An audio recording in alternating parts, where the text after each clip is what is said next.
Woodson joined the Stephen A. Smith Show. That's on 1 to 3 daily on Sirius Mad Dog Radio. And they discussed Jimmy Graham. And basically, essentially what he said is that Graham is not a complete teammate and he does not block. Stephen A., can you get into this more in terms of what you and Darren discussed? Well, I asked him about Jimmy Graham because Jimmy Graham only has about 18 receptions on the year for like 174 yards.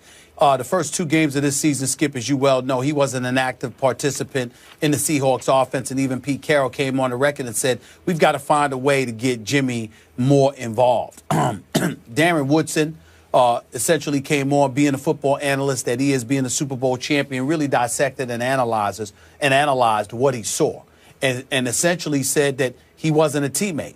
He was a guy out there playing for himself because not necessarily in terms of selfishness, but that he wanted no part of the physicality. It's something that I heard Chris Carter allude to just weeks earlier when he sat there and said, look, Jimmy Graham would block, but let's be real, he doesn't want to block. That's what he said. And obviously, when you play the tight end spot, Skip Bayless, sometimes your responsibility is to help that offensive line ward off oncoming defenders towards the quarterback. You got to block. And that's not Jimmy Graham's strength. So because of that, Darren Woodson highlighted that just like Chris Carter had weeks earlier, except that Darren Woodson obviously sounded a bit more incendiary, to say the least.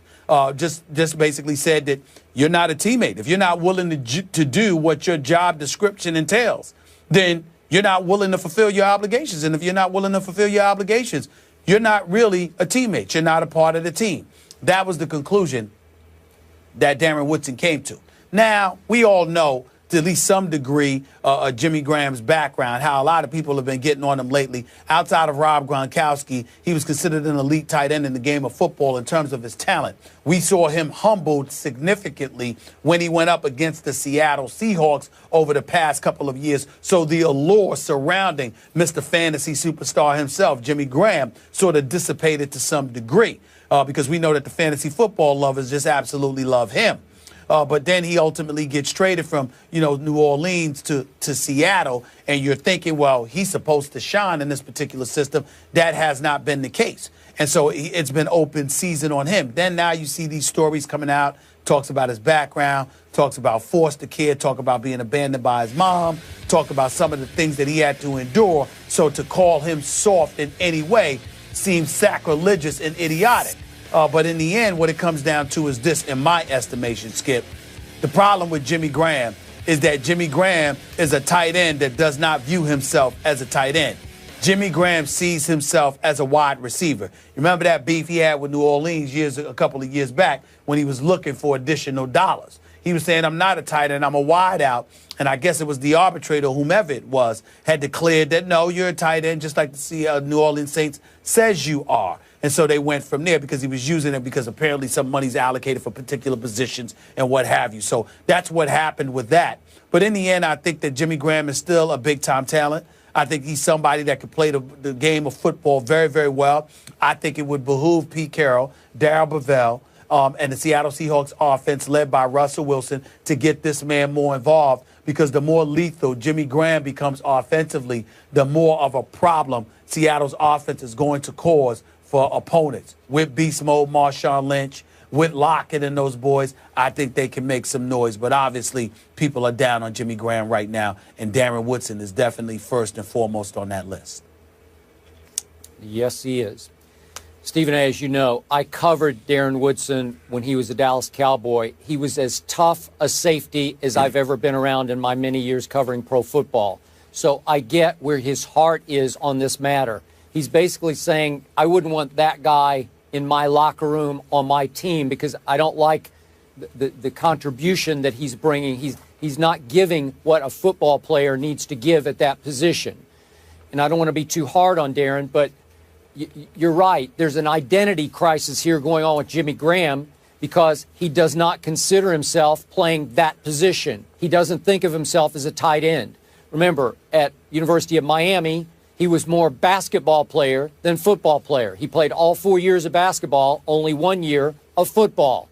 So he's a little bit of a fish from Miami out of water in the NFL in that I don't think he ever wanted to block anybody. He's not into high contact. He's not a Darren Woodson. He's not built that way. And so I ask all the analysts, what did you expect of him? Because you made the point, Stephen A., as they went through arbitration. The stats showed from last season in New Orleans that Jimmy Graham lined up as an inline tight end only 33% of the time. That meant that he lined up in line 291 times. All the other times he was in the slot or split completely out wide, 486 times. So I thought he had a good case that he's much more hybrid wide receiver than he is pure tight end. So when he got to Seattle, you and I talked about, man, how are Cam Chancellor, Richard Sherman, all the rest in the Legion of Boom, how are they going to accept this? Are they going to be able to toughen him up in practice?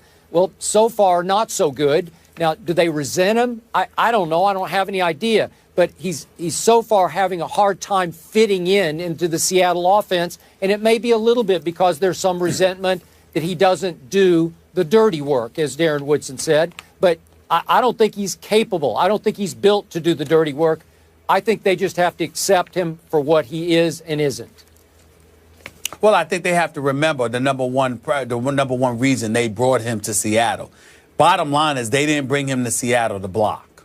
I understand that's part of his responsibility, but they didn't bring him to Seattle for that.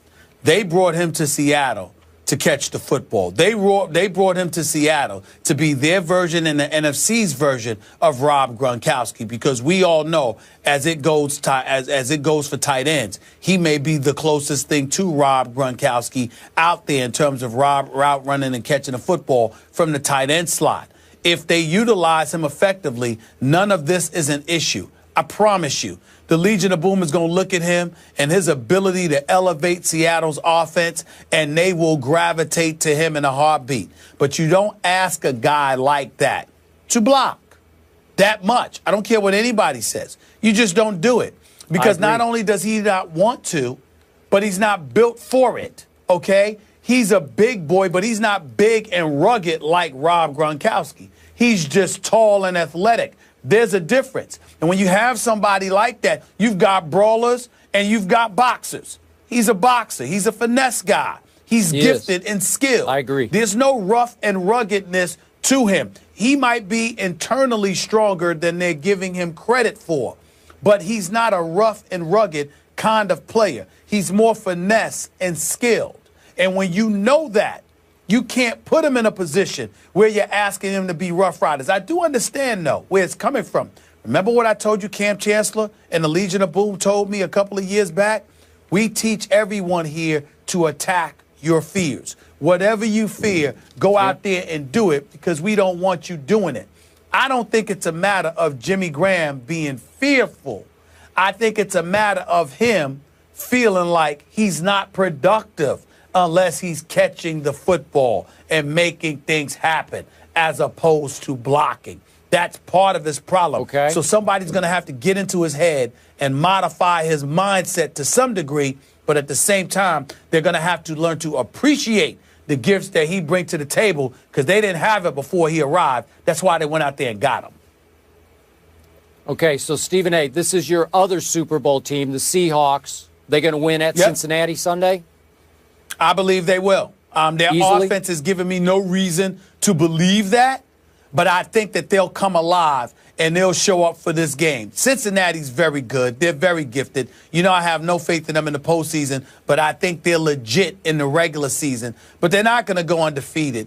I think they're ripe to be had. I think that defense is big time, but I think Russell Wilson could do some things against them, and I think the Legion of Boom is going to rattle Andy Dalton. I think as pretty and as nice as he has looked throwing the football, I think he's going to be made to be very, very uncomfortable this coming Sunday. Give me a score. I'm going to say Seattle 22, Cincinnati 20. Really? Okay, so you at least have it close. It's going to be close. I completely disagree with your take. I believe that your Seahawks stole a game on Monday night, short turnaround on the road to Cincinnati. They were very lucky to get out with their, 2-2 life after Monday night. Should be 1-3 going to Cincinnati. We both agreed that we didn't love some of the things we saw offensively. Russell Wilson turned the ball over a couple times. Then the defense giving up a near 91-yard touchdown drive, nearly to end the game. Not a great sign. Cam Chancellor still trying to sort of find his way back into the Legion of Boom. Obviously slightly rusty here and there, though he made a great play that looked like it had saved the game until the bat out of hell play occurred. So I'm going to go with Cincinnati here because I'm starting to believe in the Bengals. I did not even have them in the playoffs, but my eye test is telling me they have a different level of self-confidence this year than I've seen in the past. Last few years, they have roller coastered all the way through the year, and maybe they still will. Maybe this will be the start of a decline. But I like the way Andy Dalton is carrying himself. He seems to be playing with a much higher level of self-confidence than I've seen in the past. So after what they did, just obliterating the Raiders on opening day at Oakland, they went and won at Baltimore. I'm going to go with them. I got a close score, too. I got 21-17 Bengals over your Seahawks. Well, I'm going to tell you this much. Andy Dalton has looked incredibly impressive. He's completing 67% of his passes. He's only thrown one interception on the season and 9 touchdowns. You know, his QBR is at 87, which is really, really great. It's better than most quarterbacks in the league, if not all of them. And then when I look at Giovanni Bernard and Jeremy Hill, I give a lot of credit where credit is due. And, of course, A.J. Green is one of the top 5 receivers. Yep. In the game of football. And this defense is no joke either. But I do believe, Skip Bayless, that it may very well be too good to be true. Andy Dalton, in my opinion, can't continue to play this way. I could be wrong, but I don't believe it. What I would say is this. I want to give Marvin Lewis, who obviously I've called out on many occasions, I want to give him credit and be fair to him for the outstanding job that he's doing thus far. I also want to take a moment to give major props to Hugh Jackson, an individual who should have never been let go by Reggie McKenzie as head coach for the Oakland Raiders, who's now the offensive coordinator in Cincinnati, who I think is doing an outstanding job in terms of reshaping the makeup, the mental makeup of the Cincinnati Bengals, particularly, obviously, on the offensive side of the ball. They're coming after people, and I haven't seen them do that like this in all the years that Marvin Lewis has been there. So I'm going to give Hugh Jackson a lot of credit for what we're seeing from Andy Dalton and the rest of that offense now, not because of their abilities, but also because of their mindset. They are coming after it. They are constantly on the offensive, and I like that mentality. Agreed. Stephen A. has Seattle, Skip has Cincy, both expecting a close one. Jimmy Graham, obviously a highly talented weapon, yet to fit in with his new team. This situation personally reminds me a lot of DeMarco in Philly. Coming up, speaking of special talent, Manny Pacquiao